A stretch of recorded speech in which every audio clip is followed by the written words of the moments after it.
Bonjour à toutes et à tous, je suis ravie de vous retrouver en cette nouvelle année et je vous souhaite à mon tour mes meilleurs vœux.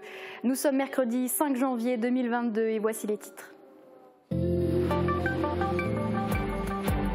En Moselle, la crise sanitaire ne décélère pas. Avec plus de 2000 nouvelles contaminations chaque jour, le personnel soignant est exténué et les autorités appellent à ne pas baisser la garde. Pour détecter la Covid-19, les autotests sont devenus très à la mode. Ces tests gratuits sous certaines conditions et vendus en supermarché partent comme des petits pains. On fait le point sur comment s'en servir. Et puis, bilan d'une année 2021 particulière au Cinéma Forum de Sarreguemines. Le cinéma qui avait fermé ses portes pendant plus de 5 mois avait réouvert à la rentrée scolaire. Les fêtes de fin d'année ne sont pas synonymes de chaleur et convivialité pour tout le monde. L'équipe mobile de l'UDAF en fait l'expérience chaque année lors des maraudes hivernales pendant lesquelles ils viennent en aide aux sans-abri. En route pour les Jeux Olympiques à Paris en 2024, les villes de Sarreguemines et de Sarralbe se sont portées candidates pour accueillir des athlètes internationaux dans le cadre de leur préparation aux épreuves. Et puis enfin, les cigognes ne vont pas tarder à faire leur grand retour si la douceur de l'hiver se poursuit. Pour patienter, le spécialiste local Dominique Klein a publié un livre photo à découvrir sans modération. Et on n'oublie pas les bonnes habitudes en cette rentrée. Aujourd'hui, c'est mercredi et le mercredi, on parle culture. Alors cette semaine, ce n'est plus Morane, mais bien Thibaut qui va nous présenter exceptionnellement cette chronique. Thibaut, de quoi va-t-on parler ?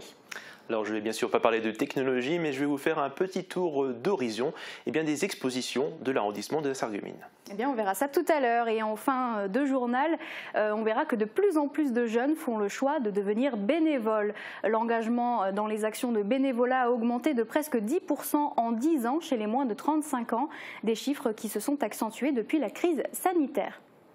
Et justement, la crise sanitaire qui ne décélère pas, le taux d'incidence grimpe en flèche en Moselle. Avec plus de 2000 contaminations chaque jour, la 5e vague de Covid s'abat dangereusement dans le département. Face à cette nouvelle accélération de l'épidémie, les autorités sanitaires invitent les Mosellans à ne pas baisser la garde. Malgré le déclenchement du plan blanc, la situation se complique dans les hôpitaux où le personnel soignant est exténué. Reportage de Fanny Bragard. Les yeux rivés sur les chiffres de Santé publique France, les autorités sanitaires sont en état d'alerte. Avec plus de 2000 contaminations chaque jour en Moselle, le taux d'incidence s'affole et atteint désormais 937 cas pour 100 000 habitants, un triste record. Nous sommes à quasiment 1000 de taux d'incidence. Nous avons pris la semaine dernière 100 points tous les jours et nous avons plus de 2000 contaminations, personnes testées positives par jour. Donc ces taux n'avaient encore pas été atteints en Moselle. Donc la situation est celle-ci, elle continue de se dégrader. Moins violente que la première vague, cette forte reprise de l'épidémie accentue la pression sur les hôpitaux, déjà en plan blanc.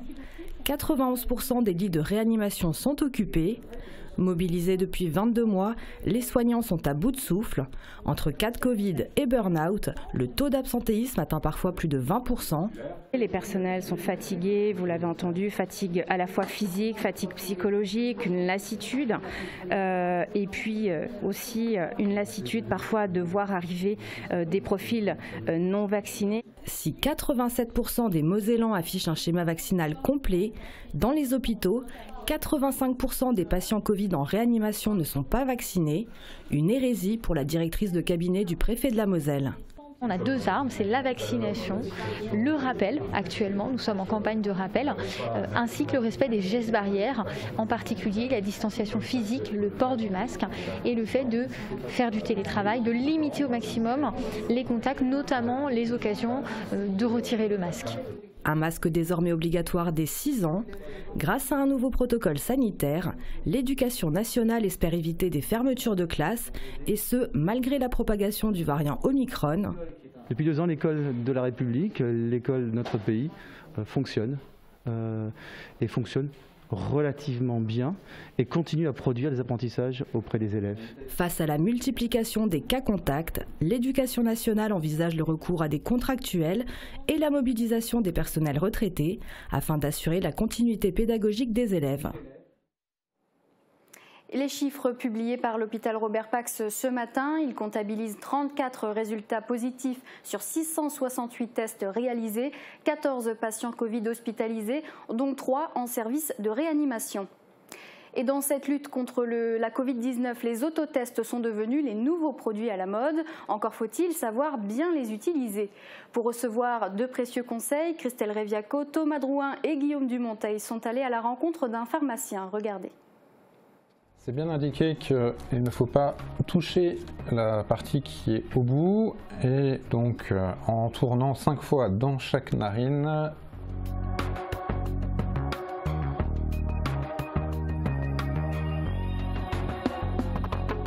je vais donc ouvrir le tube avec le liquide, le mettre, voilà, mettre le couillon dedans. Donc sur la boîte, ils disent de laisser incuber pendant 1 minute. Si le trait apparaît en haut, c'est que le test est négatif. Si 2 traits apparaissent, donc en haut et en bas, ce sera un test positif. Et donc, on verse. Donc, ils mettent 2 gouttes dans l'endroit avec le petit S. 1 et 2. Et donc maintenant, on n'a plus qu'à attendre 12 minutes pour avoir le résultat de cet autotest.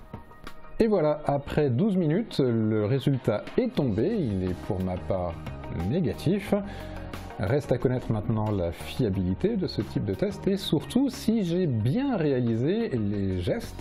Le doute que j'ai par rapport à la vidéo, c'est juste de savoir si l'écouvillon a été bien mis assez profondément au niveau du nez, c'est-à-dire qu'il faut que ça touche pratiquement la cloison nasale.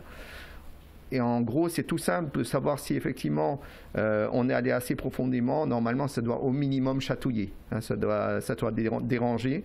Hein, mais c'est important qu'on aille chercher suffisamment de virus, s'il y en a, le plus loin possible, et d'y aller au moins de tourner 4 à 5 fois dans chaque narine. À quel moment faut-il réaliser un autotest?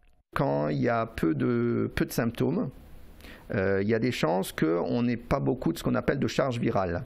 Ça veut dire que le virus n'est pas encore présent au maximum.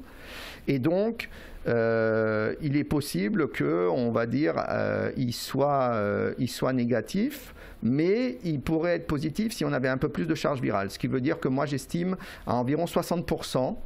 La fiabilité du test quand on a peu de symptômes, si effectivement on n'a pratiquement pas de symptômes. Par contre, au moment où on a des symptômes, et si effectivement le Covid est là, ça veut dire que la charge virale est plus importante et le test sera fiable à 80%. Aurez-vous suffisamment d'autotests pour répondre à la demande ? À l'instant T, je peux vous répondre oui, c'est-à-dire que là, on n'a pas de problème d'approvisionnement puisqu'on a réussi à avoir des stocks importants, surtout qu'on a su que le ministère de la Santé avait décidé effectivement de ces mesures. Maintenant, selon le temps, etc., on n'a aucune vue vraiment sur d'ici un mois, est-ce qu'on aura encore des problèmes d'approvisionnement, hein.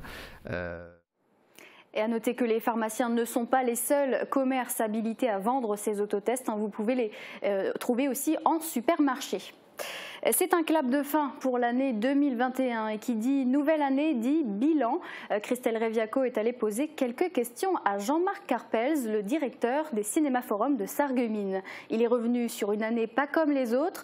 Le cinéma a gardé ses écrans noirs pendant plus de 5 mois et c'est à la rentrée scolaire que les spectateurs sont revenus dans les salles obscures grâce aux blockbusters James Bond, Dune ou encore Spider-Man.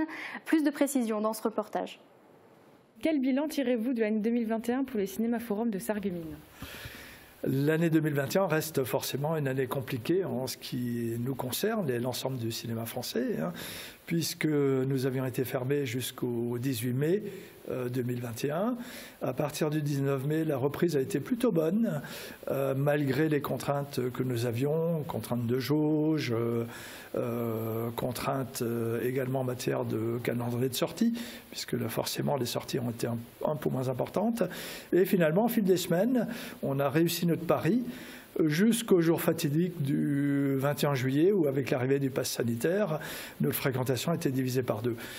Donc entre une période de fermeture, une période de un mois et demi où la fréquentation a vraiment été impactée par le pass sanitaire, forcément c'est une année difficile. Cette année va se clôturer avec 97 000 spectateurs, alors que généralement on tourne entre 210 000 et 240 000 spectateurs. Et pour 2022, quelles sont vos prévisions? Alors c'est assez compliqué. Sans la pandémie, j'aurais eu tendance à dire qu'on était assez optimiste du fait de ces reports de films qui vont sortir en 2022. Maintenant, on démarre plutôt un peu mal l'année pour des raisons sanitaires. J'espère que ça ne va pas trop durer et qu'on pourra enfin revenir sur une base normale et de façon sereine au niveau de l'exploitation de nos salles. De nouvelles mesures sanitaires sont tombées, justement, comme vous le disiez. Boire et manger dans les salles de cinéma, c'est à nouveau interdit. Quel impact ça aura sur vos ventes? On sait que la confiserie contribue à la convivialité du spectacle. Donc pour nous, au-delà de la perte sèche que ça représente, et au-delà je dirais que de la contribution à l'équilibre financier de notre structure que représentent les ventes, puisque si on n'avait pas les ventes de confiserie, il faudrait quasiment augmenter les prix de place entre 1 à 2 euros, ce qui serait relativement insupportable pour notre clientèle. On a surtout peur que ça nuise effectivement à la convivialité de la séance, en espérant que cette mesure qui est annoncée pour 3 semaines n'aille pas au-delà, parce qu'elle nous semble tout de même assez incohérente par rapport à d'autres lieux. Pas de pause pour les membres de l'UDAF de Sarreguemines, même en période de fête de fin d'année, car certains n'ont pas la chance de passer ces derniers jours au chaud. Toute l'année, et d'autant plus en période hivernale, l'équipe mobile part à la rencontre des sans-abri et des personnes en grande précarité pour leur venir en aide et leur proposer des solutions. Immersion lors d'une maraude. Donc là, on va à la rencontre d'un monsieur qui dort en tente sur Sarreguemines, qui se retrouve à la rue depuis quelques mois.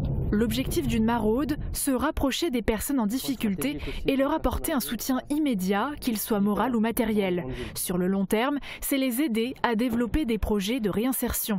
Cet après-midi, l'équipe mobile arrive au premier point de chute. Bonjour, c'est l'équipe mobile. On vient voir si tout va bien. Il n'y a personne. On s'assure qu'ils aillent bien, on leur propose un café, on les oriente aussi vers les accueils de jour afin qu'ils puissent se doucher, maintenir aussi une hygiène, puis rencontrer des travailleurs sociaux. Le plus gros du travail se passe donc sur le terrain. Direction d'autres lieux stratégiques, car certains s'y abritent en période hivernale, comme à la gare. Mais pas un chat cette fois-ci. Idem, gare routière.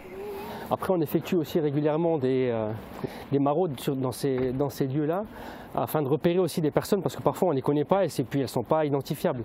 Mais globalement, et grâce à leur déplacement quotidien, les membres de l'UDAF recroisent les personnes en difficulté et créent ensuite un lien de confiance, pour ensuite les orienter au mieux vers un hébergement d'urgence.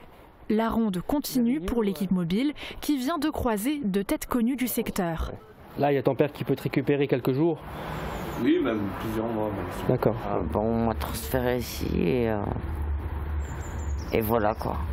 Maintenant, je cherche un appart dans le coin. Le centre de Sarreguemines compte 22 places. À cela s'ajoute celle du foyer Amelie et quelques appartements autonomes disséminés dans la ville. Cette année et jusqu'au mois de novembre, 288 personnes sont venues à l'accueil de jour, 1312 interventions ont été réalisées et 91 personnes ont été mises à l'abri.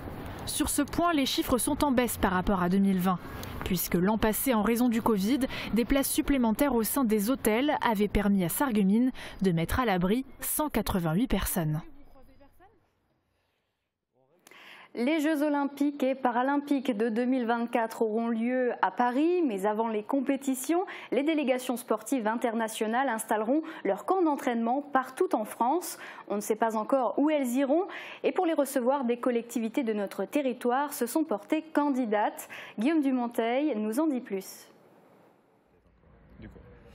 On espère avoir une délégation, même si elle est petite, on sera extrêmement ravis et ce sera une possibilité pour la population d'assister à des entraînements de très haut niveau. Sarralbe et son complexe sportif et culturel François Mitterrand a été présélectionné. En 2024, la commune est susceptible d'accueillir une délégation étrangère pour 4 sports différents. En handball pour ce qui concerne les Jeux olympiques, en volley-ball assis, en goalball et en boccia pour ce qui concerne les Jeux paralympiques. Sarralbe a été choisie à l'occasion de la 2e phase de sélection. La commune figurera bientôt dans le catalogue des centres de préparation aux Jeux. Un outil à partir duquel les délégations sportives étrangères choisiront leur camp de base en fonction de différents critères comme la qualité des installations ou celle des lieux d'hébergement situés à proximité. Dans ce catalogue figurent déjà d'autres collectivités du secteur sélectionnées lors de la première phase. C'est le cas de la communauté d'agglomération Sarreguemines-Confluence avec le gymnase Jean Jaurès, susceptible d'accueillir une délégation de lutteurs, ou également la ville de Sarreguemines. Cette dernière collectivité peut accueillir des athlètes au stade Pierre de Coubertin, mais aussi des gymnastes et des champions de trampoline au complexe Émilie-Le Pennec. Dans toute la France, une centaine de sites ont ainsi déjà été sélectionnés et sont susceptibles d'accueillir une ou plusieurs délégations étrangères. 206 comités nationaux olympiques et 182 comités nationaux paralympiques cherchent ainsi des centres de préparation aux Jeux de 2024. Les collectivités qui seront choisies au final bénéficieront d'une mise en lumière sportive, culturelle et économique. Un coup de projecteur et une expérience inoubliables. Et à noter qu'une 3e phase de candidature est en cours. Les collectivités intéressées ont jusqu'au 31 mars pour déposer leur dossier. Elles n'ont pas besoin de déposer un dossier pour s'inviter chez nous. Nos amis les cigognes ne devraient pas tarder à pointer le bout de leur bec. En attendant de les observer dans la nature, le célèbre amoureux des cigognes, Dominique Klein, vous propose de les découvrir à travers son tout premier ouvrage, Balade avec une cigogne blanche, un livre photo. C'était la suite logique pour Monsieur Cigogne. Après l'observation de ses oiseaux préférés, puis les photos et la webcam à Sarralbe, Dominique Klein s'est lancé dans une nouvelle aventure, la publication de son premier livre photo avec 80 clichés de ces échassiers bien connus de la région. J'ai voulu essayer de rassembler 10 années de photos, 10 années de reportages sur le terrain en un petit album de 60 pages. Et la sélection fut compliquée, car il comptabilise déjà près de 10 000 photos dans ses archives. Alors j'ai pris les photos les plus parlantes, les plus expressives. Les photos, à la limite, il n'y a même pas besoin de mettre un texte en dessous. Une photo tout simplement, une cigogne voilà, debout sur une balle ronde de paille, par exemple. Voilà, on comprend tout de suite ce qui se passe. Et c'était ça le plus difficile à faire. Donc il y a 4 mois de travail à peu près. Balade avec une cigogne blanche est un livre auto-édité et rédigé en français et en allemand. Vous pouvez le commander via la page Facebook de l'auteur. Depuis les fêtes, une centaine de commandes a déjà été expédiée. Et Dominique Klein a déjà un nouveau projet en tête, toujours un livre, mais cette fois-ci rempli d'anecdotes liées à son travail auprès des cigognes.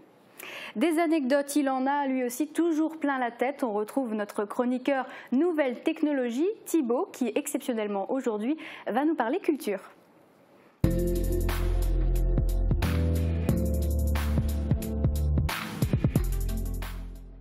Et oui, c'est le retour tous les mercredis de la chronique culture. Mais avant, Thibaut, pour le début de cette nouvelle année, tu vas nous donner quelques idées de sorties pour les jours qui viennent.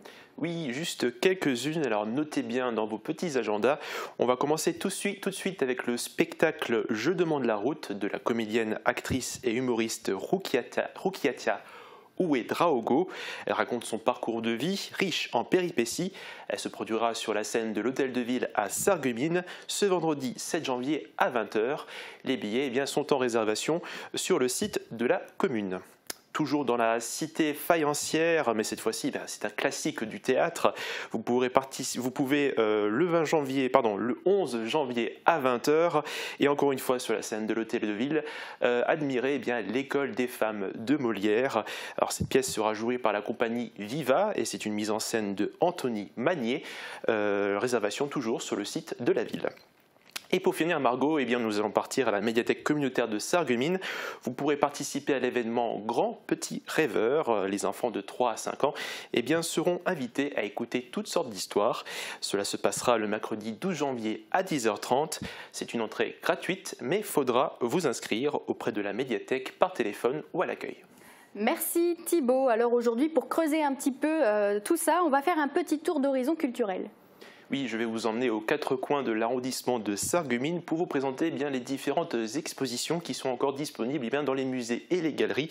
Il faut en profiter parce qu'on ne sait pas ce qui va se passer avec la situation sanitaire. C'est bien vrai. Alors par où est-ce qu'on commence ? Alors nous allons débuter notre petit voyage dans le Pays de Bitche, dans la cité fortifiée, avec une nouvelle exposition qui a lieu dans la galerie Beach and Art. C'est la 3e depuis son ouverture. Et vous allez pouvoir admirer le travail de l'artiste Philomena Ovanes. C'est une Bulgare qui vient de la ville de Pirmasens. Alors dans sa peinture, elle s'intéresse aux espaces, à la lumière et à la couleur. Une grande place est laissée à la spontanéité dans ses tableaux. Des peintures qui majoritairement sont peintes à l'acrylique sur toile. C'est à découvrir jusqu'au 15 janvier 2022. Très bien, alors après la peinture, tu nous emmènes maintenant dans le monde du verre. Oui, au Centre international d'art verrier de Mazental, plus précisément. Il y a évidemment le musée du verre. Alors le musée du verre est fermé jusqu'au printemps 2022 pour cause de travaux. Au CIAV, vous avez la possibilité toujours d'admirer les souffleurs de verre en action. Mais pour la sortie de la dernière boule de Noël, Piaf, une exposition a été consacrée sur son histoire, sur sa conception. Il faudra bien sûr attendre la réouverture du site dans plusieurs semaines pour pouvoir l'admirer. Bien sûr, et on prend la route maintenant et on arrive au-dessus de Bitche. Direction Schorbach au centre d'art Grosser Garten jusqu'au 22 juin 2022. Vous allez pouvoir regarder l'exposition Regard de Valentine Clouet des Perruches. C'est elle qui a justement imaginé la scénographie à l'intérieur du musée. Plus de 30 œuvres, des peintures qui représentent plusieurs espaces à travers plusieurs ouvertures. Le tableau est comme une fenêtre sur le monde. Elle nous montre son regard sur les différents paysages qu'elle peint.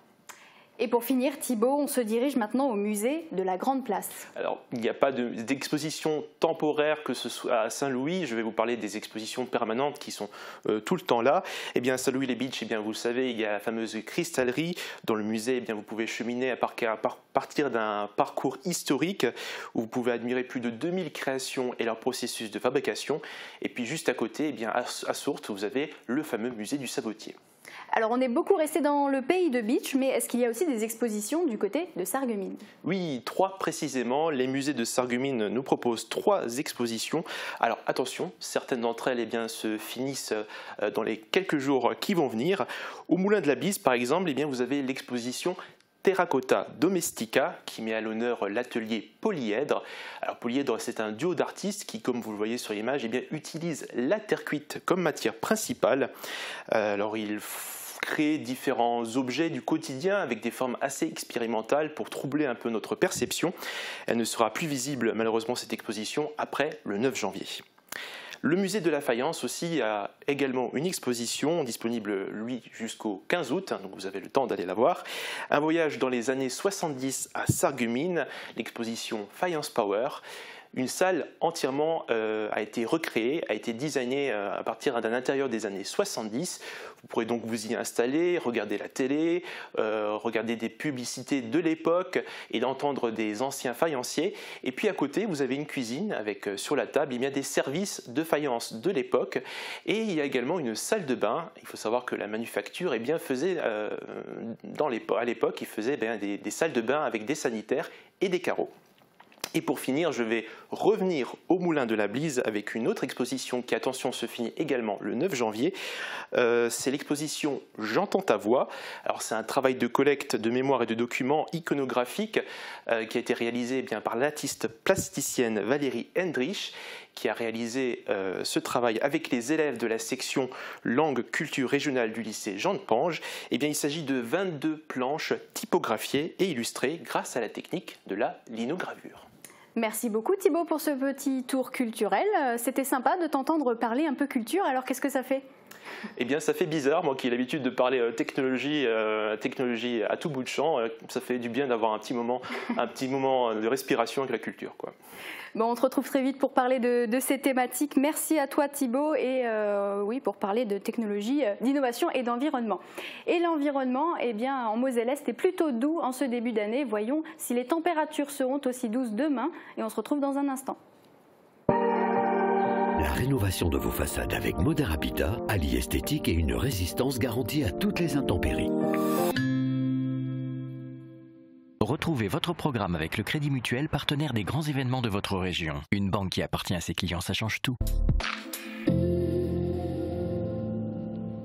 Bonjour tout le monde. Avec la météo de ces derniers jours, on pourrait croire le contraire, mais on est bel et bien encore en hiver. Mais le temps chaud et ensoleillé avec 15 degrés du premier jour de l'an est derrière nous.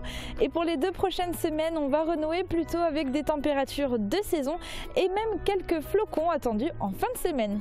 Et même peut-être déjà demain matin, avec des averses de neige qui risquent de tomber par endroits. Le reste de la journée, le temps sera plus variable et en soirée, le brouillard va se lever. Attention donc au risque de verglas. Côté température, les minimales iront de -1 à 0 degrés et les maximales de 2 à 4 degrés. Demain, nous fêtons les Mélènes et il fera jour de 8h25 à 16h49.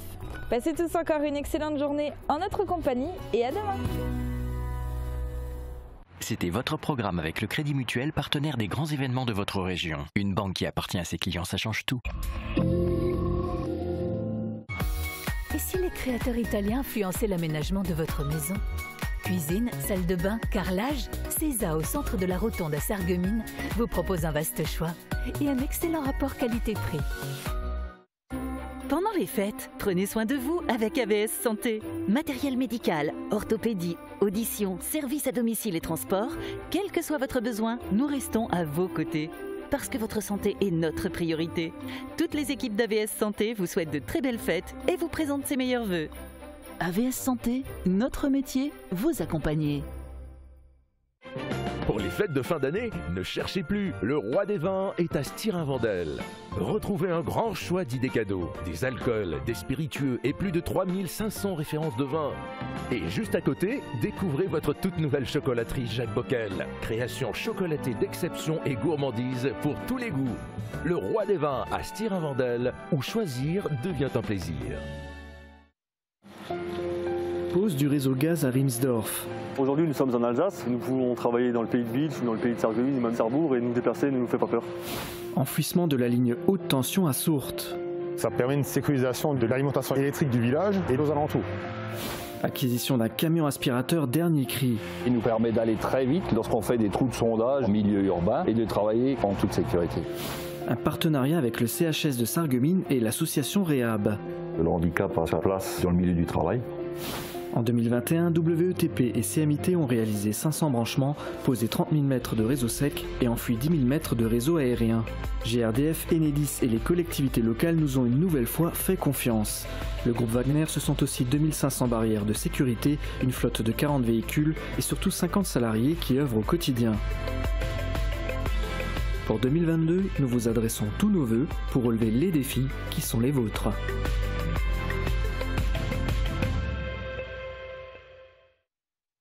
Contre la transmission, pensons aération. Quand on parle, quand on rit et même quand on respire, des micro-gouttelettes invisibles à l'œil nu restent en suspension dans l'air et peuvent transmettre le virus du Covid-19. C'est pourquoi il est important d'aérer 10 minutes toutes les heures pour les faire disparaître. Même vaccinés, continuons à appliquer les gestes barrières. Ceci est un message du ministère chargé de la Santé et de Santé publique France. Mosaïque Cristal, c'est une émission de 30 minutes en direct tous les jours à midi et ce sont 2500 reportages et sujets magazines rien qu'en 2021. Mosaïque Cristal, c'est 60 000 abonnés sur Facebook, 33 000 abonnés sur YouTube, 5 000 abonnés sur Instagram, TikTok, mais surtout plus de 11 millions de minutes vues sur le web par an. Hello, moi c'est Christelle, je suis la dernière embauchée chez Mosaïque Cristal à télévision, compte maintenant 19 salariés à temps plein. Films d'entreprise, publicité, événementiel, mais aussi site internet. En 2021, ce sont plus de 160 projets qui ont été réalisés par notre équipe Prestation. Et pour ça, on tient à vous dire merci pour votre confiance. Mosaïque Cristal, c'est la télévision de tous les habitants des pays de Sarreguemines, Bitche et Sarralbe. Bonne année à tous!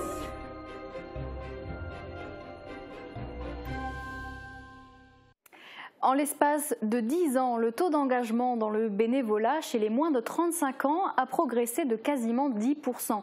C'est ce que révèle le dernier baromètre publié par France Bénévolat et l'IFOP, une tendance qui s'est accentuée avec la Covid-19. Exemple dans ce reportage avec une jeune femme qui a décidé de s'engager auprès des Restos du Cœur. Il est 18h quand ce soir-là, Roubila, 27 ans, commence sa maraude avec le bus des Restos du Cœur. Salut.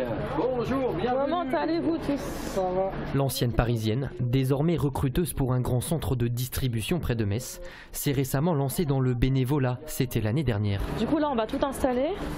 Ce qui m'a vraiment poussée en fait à faire du bénévolat, c'est le fait d'être en télétravail, d'être toujours chez moi toute la semaine. Je me sentais vraiment coupée du monde, coupée des autres et je me remettais un peu en question même sur mon utilité en fait en tant que personne. Et c'est vrai que faire du bénévolat ça m'a aidé, même à me retrouver moi, à savoir aussi que voilà, le partage est très important dans la vie. C'est vraiment la crise sanitaire qui a été mon déclic je pense. Bonsoir, vous voulez un peu de gel? Bonsoir. Ses parents éducateurs spécialisés, la fibre sociale Roubila l'a toujours eu. C'est l'isolement qui l'a poussé à franchir le pas. Et c'est vrai que c'était un petit peu difficile d'être coupé du monde et de voir peu de personnes. Et puis les seules personnes que je voyais c'était vraiment mon entourage ou alors les gens de mon travail de temps en temps. Mais j'étais pas vraiment à la rencontre d'autres personnes, de personnes différentes de moi. Et ça me manquait vraiment. Vous voulez un plat, une soupe? Vous aussi monsieur? Ouais, okay. Depuis 2010, la mobilisation des jeunes n'a cessé de progresser, presque 10% de plus aujourd'hui. Un véritable vent de fraîcheur, salué par tous. Eh ben, on en a besoin. Je veux dire, la moyenne d'âge au Resto du Cœur est quand même assez élevée. On a besoin de jeunes, hein, parce que nous, on peut suivre, mais il faut porter, il faut laver, il manque du personnel. Ça fait plaisir parce qu'on dit souvent que la jeunesse est très individualiste et puis en fait on s'aperçoit qu'ils peuvent répondre à des sollicitations d'entraide directe. Souvent les gens sont étonnés en fait que je sois si jeune et que je fasse du bénévolat. Mais après voilà, moi je leur explique que ça m'intéresse et qu'il n'y a pas forcément d'âge pour le faire.